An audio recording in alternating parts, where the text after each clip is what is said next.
Go on, sis. Okay. Verse 22. And Joshua said unto the people, Ye are witnesses against yourselves that ye have chosen you the Lord to serve him. And they said, We are witnesses. Now therefore put away, said he, the strange gods which are among you, and incline your heart unto the Lord God of Israel. So they made a vow. We're gonna serve the Most High. They made that vow, and the Most High. You make a vow, you got to stick to it. You still in that covenant. Um, Verse 24. And the people said unto Joshua, The Lord our God will we serve, and his voice will we obey. So Joshua made a covenant with the people that day and set them a statute and an ordinance in Shechem. And Joshua wrote these words in the book of the law of God and took a great stone and set it up there under an oak that was by the sanctuary of the Lord. And Joshua said unto all the people, Behold, this stone shall be a witness unto us, for it hath heard all the words of the Lord, which he spake unto us. It shall be therefore a witness unto you, lest ye deny your God. Kind of right. So say recorded. Joshua wrote it down, right? Put it in stone. That's the same. We have too. When you put something in stone, it's set. Keep going. Verse 28. So Joshua let the people depart, every man unto his inheritance. And it came to pass after these things that Joshua the son of Nun, the servant of the Lord, died, being 110 years old.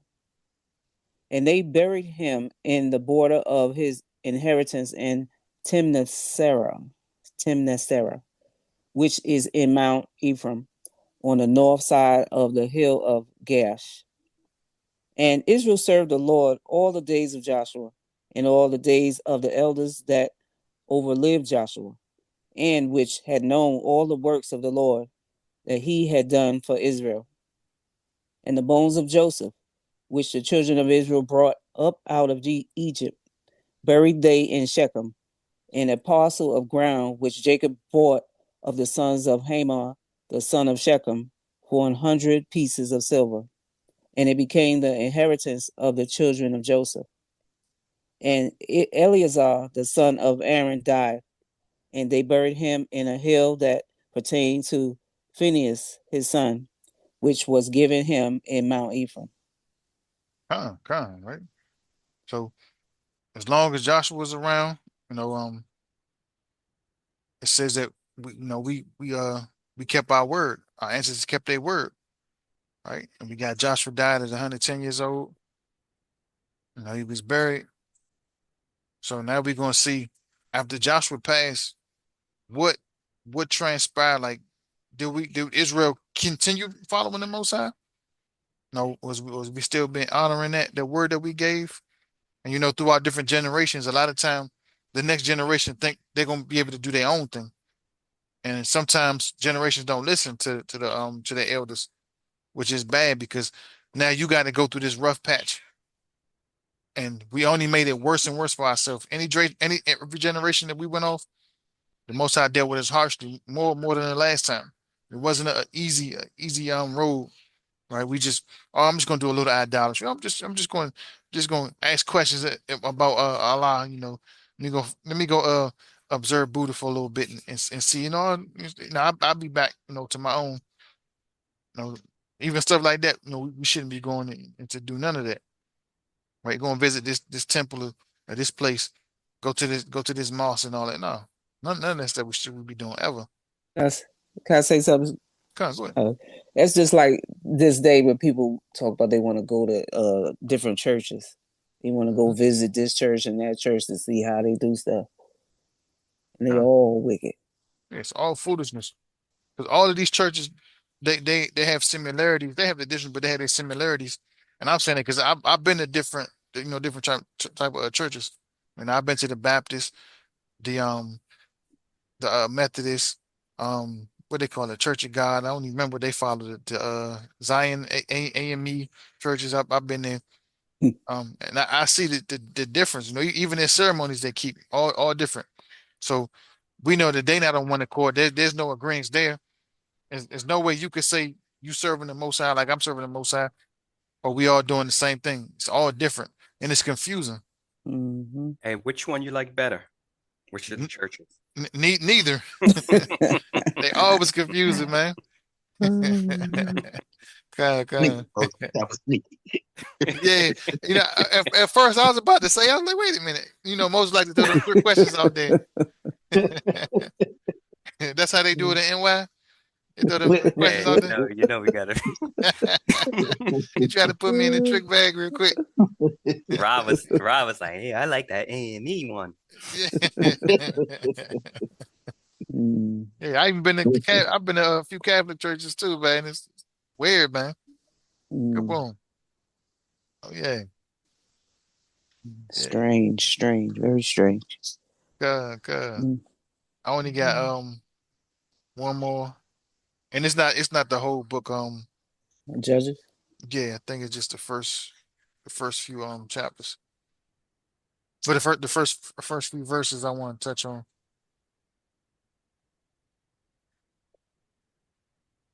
chapter 1, Judges 1.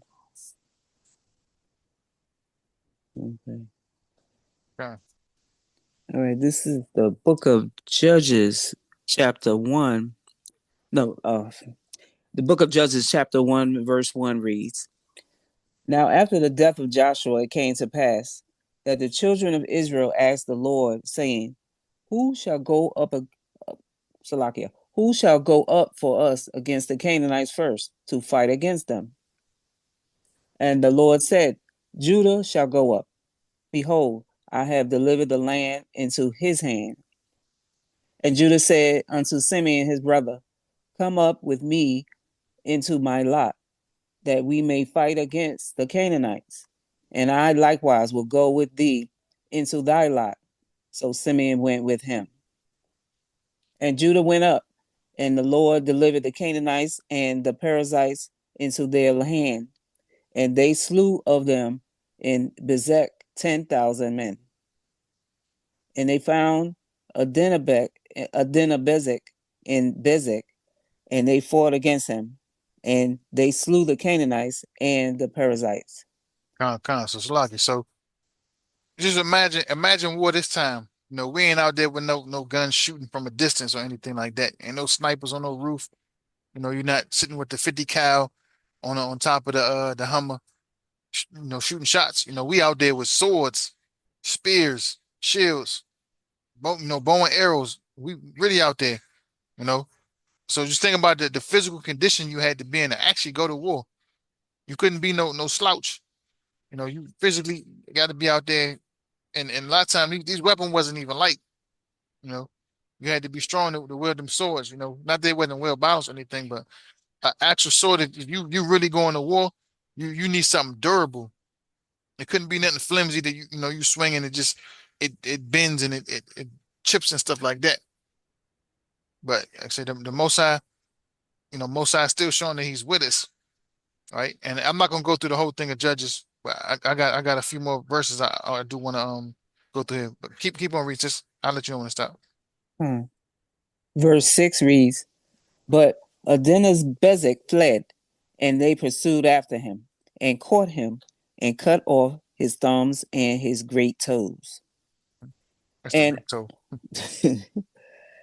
verse 7, And Adonibezek said, 70 kings, having their thumbs and their great toes cut off, gathered their meat under my table, as I have done. So God have requited me. And they brought him to Jerusalem, and there he died. Now the children of Judah had fought against Jerusalem, and had taken it, and smitten it with the edge of the sword, and set the city on fire. And afterward the children of Judah went down to fight against the Canaanites that dwelt in the mountain, and in the south, and in the valley. And Judah went against the Canaanites that dwelt in Hebron. Now the name of Hebron before was Kirjathaba. And they slew Sheshai and Ahimam, and Talmai.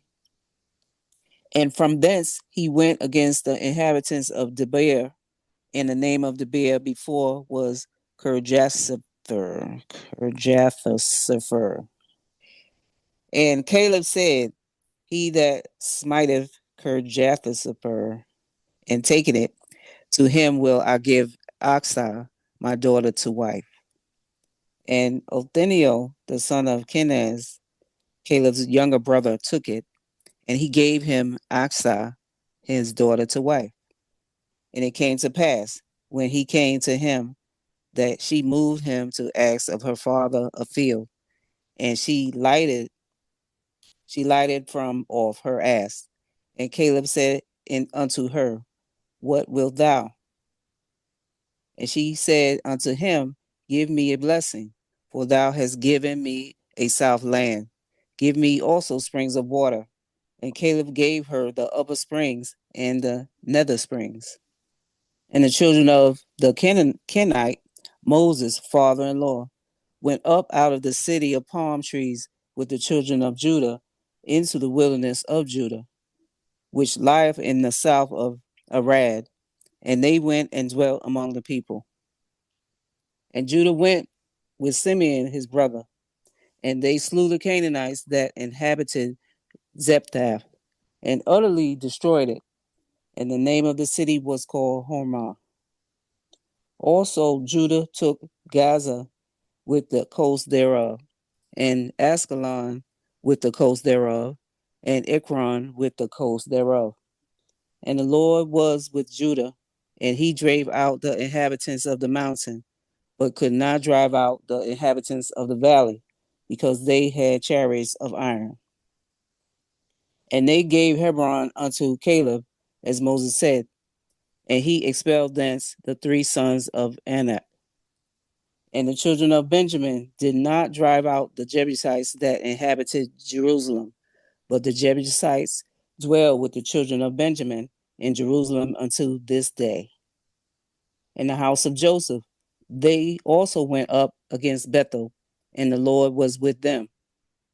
And the house of Joseph sent to destroy Bethel. Now the name of the city before was Luz. And the spies saw a man come forth out of the city, and they said unto him, Show us, we pray thee, the entrance into the city, and we will show thee mercy. And when he showed them the entrance into the city, they smote the city with the edge of the sword, but they let go the man and all his family. And the man went into the land of the Hittites and built a city, and called the name thereof Luz, which is the name thereof unto this day. Neither did Manasseh drive out the inhabitants of Bethshean and her towns, nor Tanakh and her towns, nor the inhabitants of Dor and her towns, nor the inhabitants of Ibleam and her towns, nor the inhabitants of Megiddo and her towns, but the Canaanites would dwell in the land. And it came to pass, when Israel was strong, that they put the Canaanites to tribute, and did not utterly drive them out. Neither did Ephraim drive out the Canaanites that dwelt in Gezer, but the Canaanites dwelt in Gezer among them. Neither did Zebulun drive out the inhabitants of Kitron, nor the inhabitants of Nahalo, but the Canaanites dwelt among them and became tributaries. Neither did Asher drive out the inhabitants of Akko, nor the inhabitants of Zidon, nor of Alab, nor of Akzib, nor of Helbah, nor of Afik, nor of Rehob. But the Asherites dwelt among the Canaanites, the inhabitants of the land, for they did not drive them out.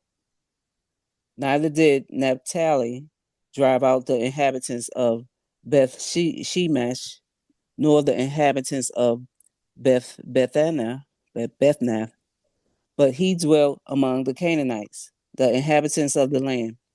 Nevertheless, the inhabitants of Beth Shemesh and the Beth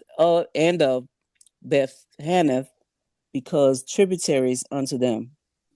And the Amorites forced the children of Dan into the mountain, for they would not suffer them to come down to the valley.